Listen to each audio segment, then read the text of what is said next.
7-Day Terror by R.A. Lafferty, originally published in Worlds of If Science Fiction, March 1962. Narrated by Tom Trussel. "Is there anything you want to make disappear?" Clarence Willoughby asked his mother. "A sink full of dishes is all I can think of. How will you do it?" "I just built a disappearer.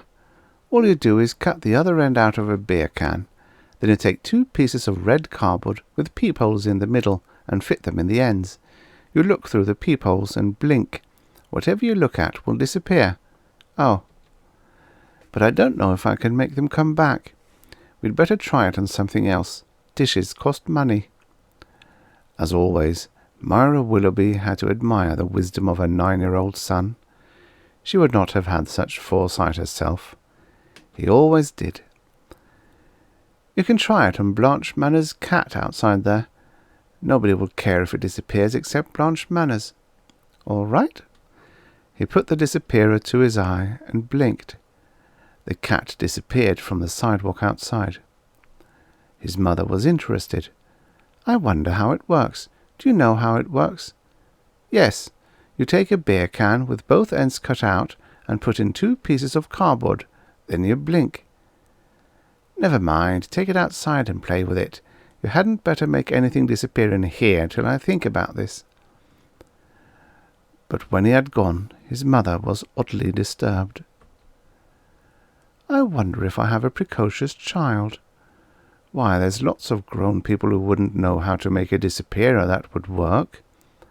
I wonder if Blanche Manners would miss her cat very much." Clarence went down to the Plugged Nickel, a pothouse on the corner. "Do you have anything you want to make disappear, Nokomis?" "Only my paunch." "If I make it disappear, it'll leave a hole in you and you'll bleed to death." "That's right, I would. Why don't you try it on the fire plug outside?" This, in a way, was one of the happiest afternoons ever in the neighbourhood. The children came from blocks around to play in the flooded streets and gutters, and if some of them drowned, and we don't say that they did drown, in the flood, and brother, it was a flood. Why, you'd have to expect things like that. The fire engines, whoever heard of calling fire engines to put out a flood, were apparatus deep in the water. The policemen and ambulance men wandered around wet and bewildered. "Resuscitator, resuscitator, anybody want a resuscitator?" chanted Clarissa Willoughby. "Oh, shut up," said the ambulance attendants. Nokomis, the barman in the Plugged Nickel, called Clarence aside. "I don't believe, just for the moment, I'll tell anyone what happened to that fire plug," he said. "I won't tell if you won't tell," said Clarence. Officer Comstock was suspicious. "There's only 7 possible explanations. One of the 7 Willoughby kids did it. I don't know how. It'd take a bulldozer to do it, and then there'd be something left of the plug. But however they did it, one of them did it." Officer Comstock had a talent for getting nearer to the truth of dark matters. This is why he was walking a beat out here in the boondocks instead of sitting in a chair downtown. "Clarissa," said Officer Comstock in a voice like thunder. "Resuscitator, resuscitator, anybody want a resuscitator?" chanted Clarissa. "Do you know what happened to that fire plug?" asked Officer C. "I have an uncanny suspicion. As yet there is no more than that. When I am better informed, I will advise you." Clarissa was 8 years old, and much given to uncanny suspicions. "Clementine, Harold, Corinne, Jimmy, Cyril," he asked the 5 younger Willoughby children, "do you know what happened to the fire plug?" "There was a man around yesterday. I bet he took it," said Clementine. "I don't even remember a fire plug there. I think you're making a lot of fuss about nothing," said Harold. "City Hall's going to hear about this," said Corinne.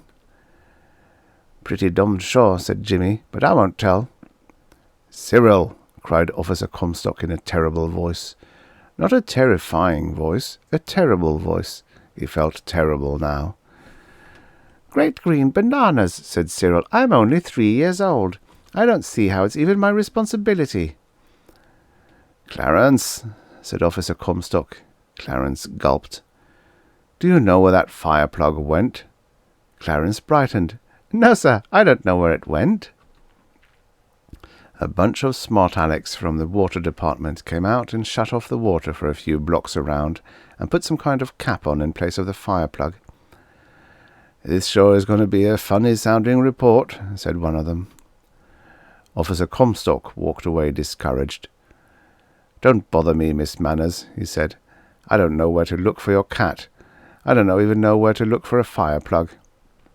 I have an idea, said Clarissa, that when you find the cat, you will find the fire plug at the same place. As yet, it is only an idea. Ozzie Murphy wore a little hat on the top of his head. Clarence pointed his weapon and winked. The hat was no longer there, but a little trickle of blood was running down the pate. I don't believe I'd play with that any more, said Nokomis. Who's playing? Said Clarence. This is for real. This was the beginning of the 7-day terror in the heretofore obscure neighbourhood. Trees disappeared from the parkings. Lamp-posts were as though they had never been. Wally Waldorf drove home, got out, slammed the door of his car, and there was no car. As George Mullendorf came up the walk to his house, his dog Pete ran to meet him and took a flying leap to his arms. The dog left the sidewalk, but something happened. The dog was gone, and only a bark lingered for a moment in the puzzled air. But the worst were the fire plugs. The second plug was installed the morning after the disappearance of the first. In 8 minutes it was gone, and the floodwaters returned. Another one was in by 12 o'clock. Within 3 minutes it had vanished. The next morning fire plug number 4 was installed. The water commissioner was there. The city engineer was there. The chief of police was there with a riot squad. The president of the Parent Teachers Association was there. The president of the university was there. The mayor was there. 3 gentlemen of the FBI, a newsreel photographer, eminent scientists, and a crowd of honest citizens. Let's see it disappear now, said the city engineer. Let's see it disappear now, said the police chief. Let's see it It did, didn't it? Said one of the eminent scientists. And it was gone, and everyone was very wet. At least I have the picture sequence of the year, said the photographer, but his camera and apparatus disappeared from the midst of them. Shut off the water and cap it, said the commissioner, and don't put it in another plug yet. That was the last plug in the warehouse. This is too big for me, said the mayor. I wonder that Tass doesn't have it yet. Tass has it, said the little round man. I am Tass. If all of you gentlemen will come into the Plugged Nickel, said Nokomis, and try one of our new fire hydrant highballs, you will all be happier. These are made of good corn whiskey, brown sugar, and hydrant water from this very gutter. You can be the first to drink them. Business was phenomenal at the Plugged Nickel, for it was in front of its very doors that the fire plugs disappeared in floods of gushing water. I know a way we can get rich, said Clarissa several days later to her father, Tom Willoughby. Everybody says they're going to sell their houses for nothing and move out of the neighbourhood. Go get a lot of money and buy them all. Then you can sell them again and get rich. I wouldn't buy them for $1 each. 3 of them have disappeared already, and all the families but us have their furniture moved out in their front yards. There might be nothing but vacant lots in the morning. Good, then buy the vacant lots, and you can be ready when the houses come back. Come back? Are the houses going to come back? Do you know anything about this, young lady? I have a suspicion verging on a certainty. As of now, I can say no more. 3 eminent scientists were gathered in an untidy suite that looked as though it belonged to a drunken sultan. This transcends the metaphysical. It impinges on the quantum continuum. In some way it obsoletes Boff, said Dr. Velikov-Vonk. The contingence on this intransigence is the most mystifying aspect, said Arpad Arcabaranan. Yes, said Willie McGilly.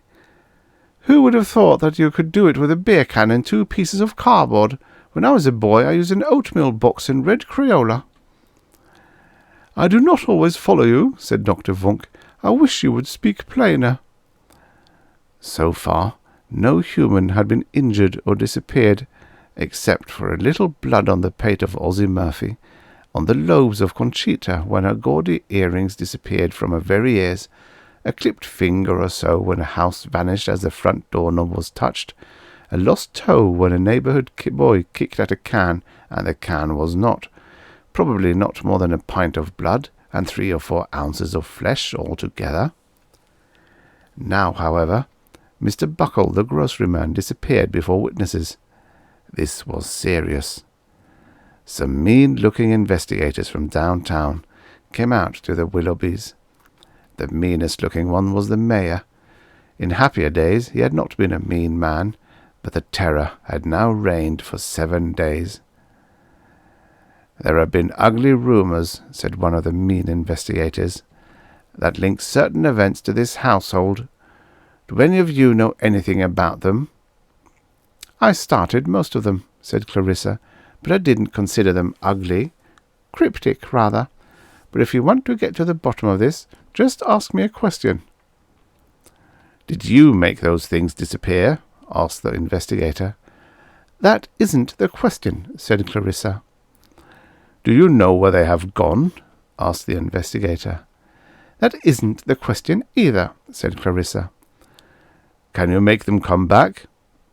Why, of course I can. Anybody can. Can't you? I cannot.